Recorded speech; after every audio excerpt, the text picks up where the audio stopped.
Good morning, folks. It's Thursday. You know what that means. Welcome along to episode number 90 and a race I've been personally looking forward to. It's one of my favourite circuits of all time. Well, it's a new circuit, but it's certainly one of my favourites. It's the Portuguese Grand Prix from Portimao. Our first trip to Portugal in a long time, since 1996, because, well, yeah, technically they brought it back during COVID, but 1996 was the last proper Portuguese Grand Prix.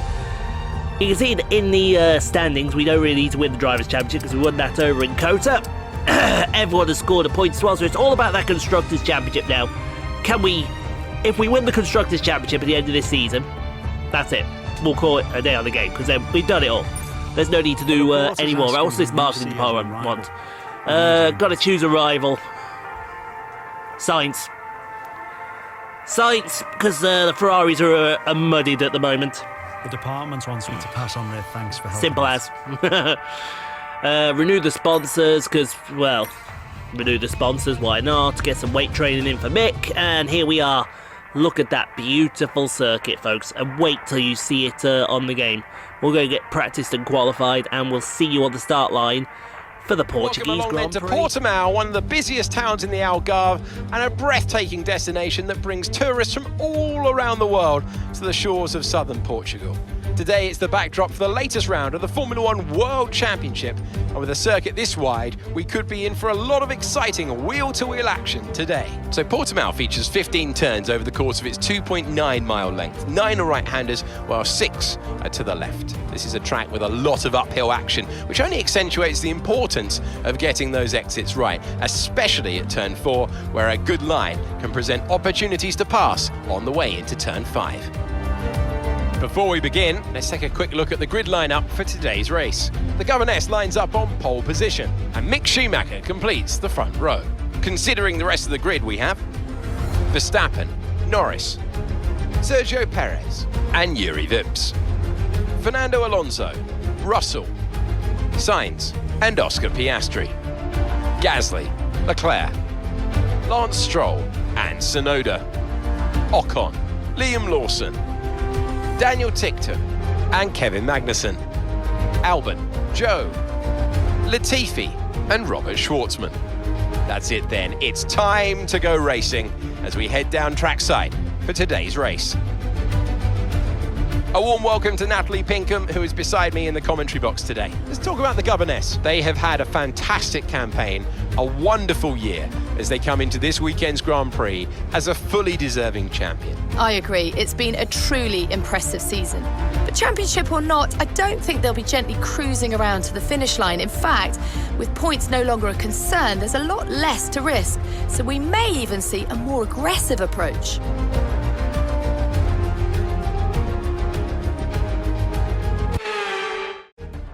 Alright, on the start line here at Portimao P1. Mick's literally next door to us. So, all in all, this could be the race that Chase-Levin seal it. If we get a 1-2, that'd be lovely. One-stop strategy, softs onto the mediums. Or, yeah, softs onto the mediums. We could do the opposite way, but I don't think that would be viable. So let's go get it.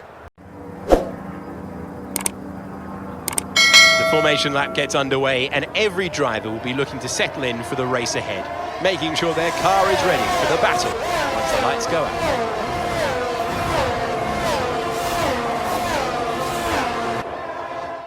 So as all the cars reform the grid, the drivers will be hoping to get a strong start.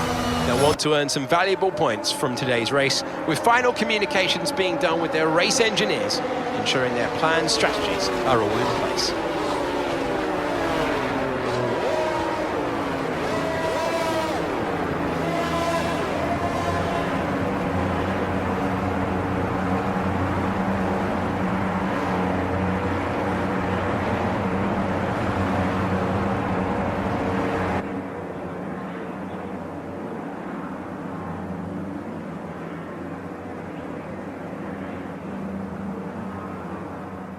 Okay then, folks, let's go for the Portuguese Grand Prix here in season. I'm looking forward to this race. I want to see what this is like around Portimao. Lights are out of the way we go. Great start from Schumacher.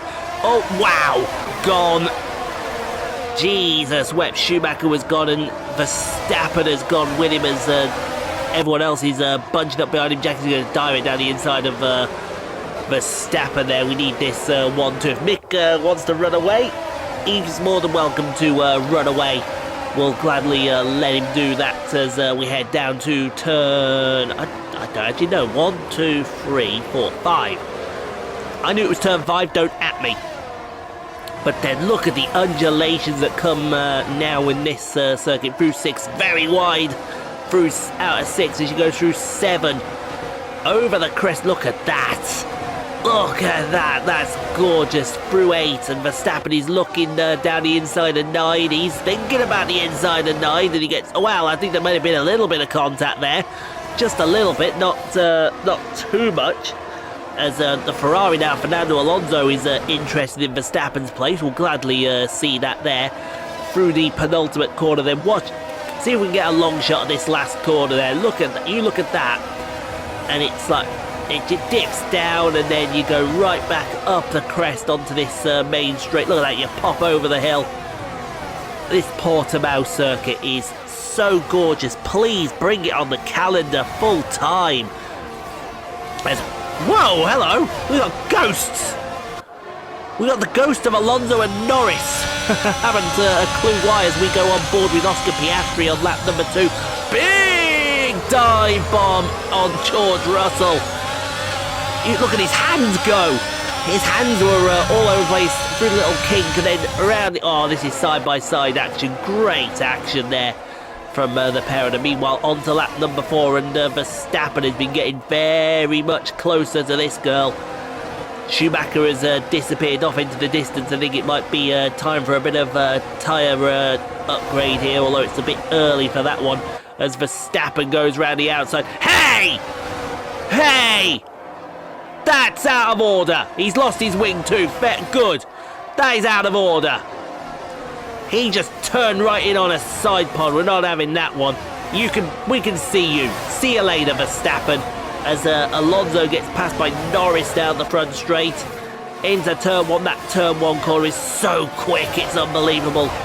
And turn 2 is also there as well. Up the inside. Turn 3 is the proper braking zone. Around here, then turn 4, nothing corner up the hill, and Alonso's got this position. Oh, he's got DRS as well. I was going to say how much longer, but it looks like he's got it there for nicely. But coming out of the last corner, look at that last corner there.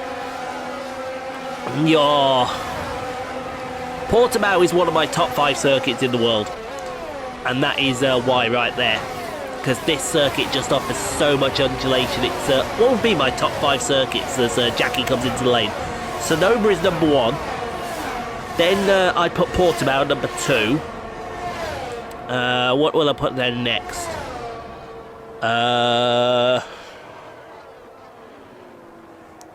I'd probably be controversial and put Singapore then after that. Then I would probably put... I don't know, actually, after that. It gets a little bit tougher after that. But speaking of a little bit tougher, it looks like it's going to get very much tougher here for Alonso. He's going to go get passed by Lando Norris around the outside of turn 5. Jackie's already made her stop. Perez has not stopped yet, which is why he's out in the race lead, but Norris up into P4. But now Perez has stopped, but unfortunately he's got a problem behind him, and that problem comes in the form of Mercedes of George Russell. And I think George is going to have DRS down this secondary back straight here, down to turn 5. He's going to go around the outside. That's the preferred move here at Portimao. Around the outside. Look at that building complex as well. That's beautiful. Oh, please, can we get F1 back at Portugal? Please. We're begging you. No, seriously, we are begging you to do that. Meanwhile, on to lap number 12. Robert Schwartzman going up to has been working on the back of Guan Yu Zhou for a few laps. Zhou on the hard tyres. That's probably the reason why he's defended very well there. But we'll see if this carries on down to turn 5. It should carry on to turn 5 because he's got DRS as Schwartzman. Will he go for the big wamoose down into turn 5? No, he won't, unfortunately, as we look at who we're looking at here. We're looking at Alex Albon, and I think that might be the end of Albon's race there. Yep, looks like it. The Mercedes, either the gearbox or Mercedes powertrain has let him down, and that's Alex Albon out of the Grand Prix here in Portimao. Let's have a look, go to Tsunoda. This onto lap 13, Yuki Tsunoda run at the back of Dan Ticktum. He's going to go around the outside of turn 1. Fair play, he made this move work. Fair play, he made that. That is commitment from the little Japanese. I don't mean little because of his size. I mean he's a good Japanese driver. But on that lap, it looks like I think Schwartzman has had enough. He wants to get past Guan Yu Zhou, and he wants to get past Guan Yu right now. Oh, he tried outside, he's tried inside, diving up the inside of turn 1. Zhou's not going to make this easy for him, but I think Schwartz has kept his nose in. I think he might have something to say about it right now. Round the inside of turn 3, he's going to the outside of turn 4, he's got his man. Finally, he gets his man, and we'll see Robert Schwartzman move up to P19. As we go to lap 14, and the woes of Dan Ticktum continue as he's about to be passed by the Aston Martin and Kevin Magnussen. Where's he going to go? I think... Oh, Ticktum disappears. Ticktum locked it up into the first corner, and that made it a lot more easier than it needed to be for the Great Dane. But meanwhile, speaking of great, since he's come into this team, this is going to be his 3rd victory, I think, and he's only came in halfway through the season. Done more than Guan Yu over there, hasn't he? But Mick Schumacher's going to come out to the last corner, sweep it through. That is a fantastic view to end the race. He's going to win the Portuguese Grand Prix ahead of this girl in P2, and that is a result that we can definitely take right there. Nice work, mate. You did really I think that might be the constructors' title as well. We'll get that double checked for you there, Jackie, driver of the day. Yeah, alright then. She didn't do that much out there. Not just victory today then, but the championship as well. What a spectacular season they've had. And congratulations to the whole team. Natalie Pinkham, how do you think they were able to set themselves apart today? I think it was clear what the main contributing factor out of the track was. Speed.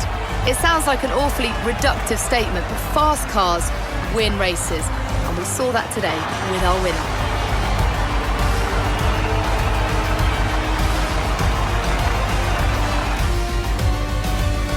A show-stopping performance from the 3 drivers approaching the podium right now. It's been an interesting Grand Prix, that's for sure.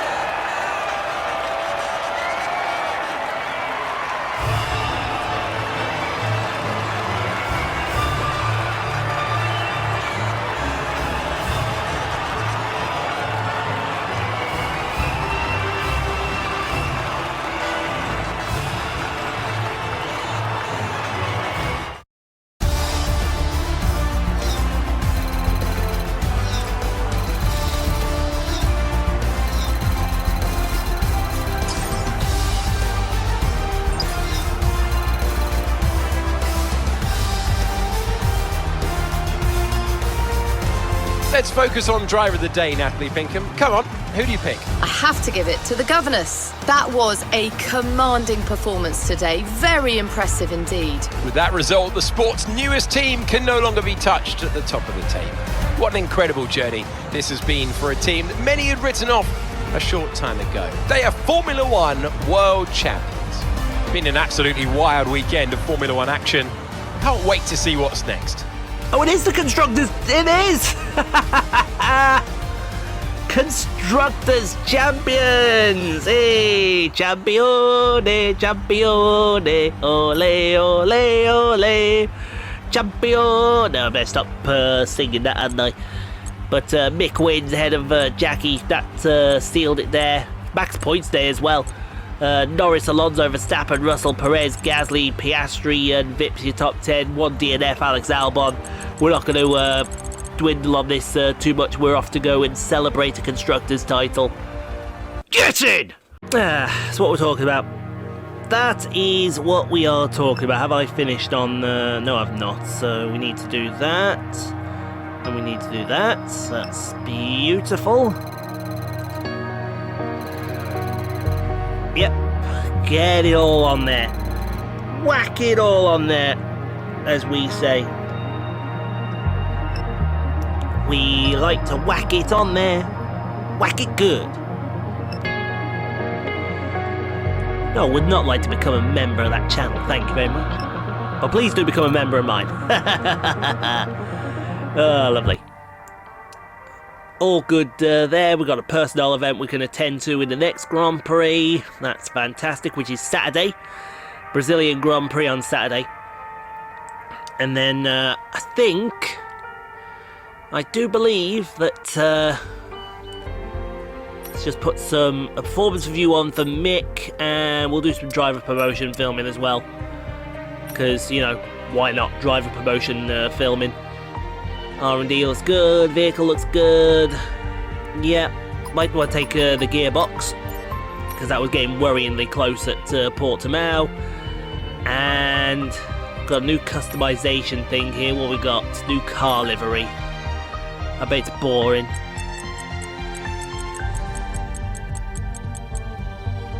Yeah, boring. Gives me AlphaTauri vibes. Not that we need it. And there it is, Constructors Champions. So, yeah, we'll get to the Abu Dhabi Grand Prix next week, and I think we'll call it a day on F1 22. There's nothing really to do more with this game. There really isn't anyway. Thanks for watching, guys. Hope you did enjoy. If you did, leave a like. Don't forget to subscribe if you haven't already done so. We will be back tomorrow with F1 Manager with Brazil. See if Pierre and George can take the Drivers' Championship to Max Verstappen. I really hope that they can. And then we'll see you on Saturday for the Brazilian Grand Prix on F1 22. So, like I said, stay safe, be kind to each other, and we'll see you all tomorrow, ladies and gentlemen.